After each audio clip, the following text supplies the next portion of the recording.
European financial markets are steady this morning with the UK's FTSE 100 index up just a couple of points, up actually about 4 points at the moment. The Euro Stoxx 50 index lower by just around about 3 points. The DAX in Germany up around about 20 points, outperforming other European pairs.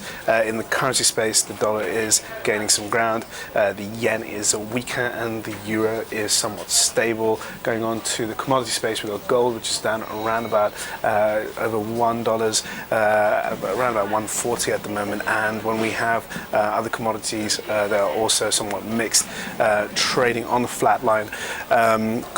Core government bonds are ticking a little bit higher. That's UK gilts and German bunds. Peripheral bond yields are currently behaving themselves. Good morning, I'm Ishaq, Siddiqi, and welcome to your daily market bite. And I'm going to give you guys a quick idea of what's going on in financial markets around the world today. So yesterday we had a very strong session in the US on Wall Street. We saw record highs for the Dow and the S&P. That's after having a pretty poor start to this week. We've seen a bit of a turnaround.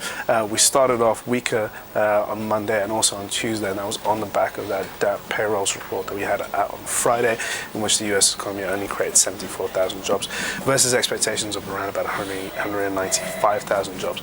And so that got the market particularly worried about the US labor market. However, that being said, we have to remember that seasonal effects, including the impact of the weather, the severe weather that we've had in the eastern seaboard in the US, did account for some of the weakness in jobs creation in the month of December.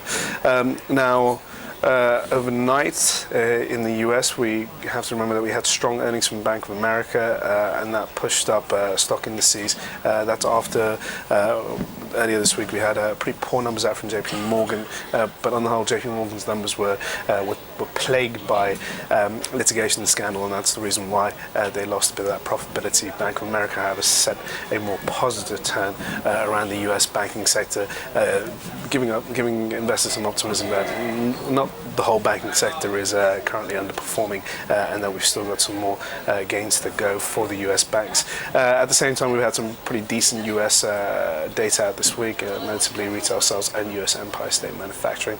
So the business side in New York is definitely something to take some heart in.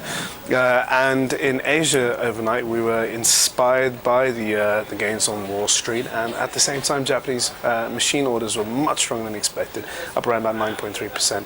It obviously seems like Prime Minister Shinzo Abe's Abenomics policy framework, in which he has encouraged businesses to invest in expanding, is somewhat paying off, and that's what we've seen through the Japanese machine orders, and that obviously kicked up the Nikkei index overnight, putting pressure on the yen. Going into Europe this morning, we are dealing with a bunch of macro events lined up for today. We have to remember we have inflation out from Germany and the Eurozone.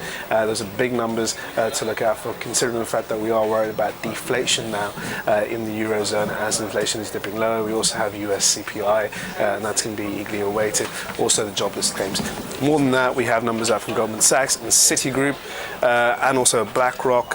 So that's going to be very much in focus, particularly Goldman Sachs, as it's the banking giant, and also Citigroup. And if we do see both banks perform strongly, echoing the tone that we saw out from Bank of America yesterday, then we are likely to see more optimism around the US banking sector.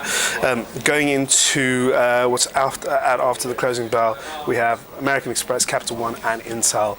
Again, all three big US blue chips putting out reports, and that's going to be eagerly watched. Federal Reserve Chairman, the outgoing Chairman Ben Bernanke, is also making a speech about how central banks are doing at the moment, and that's going to be eyed. We also have US jobless claims. So that is all for your daily market bite. Look out for those events, and I will see you guys tomorrow. Thank you for watching.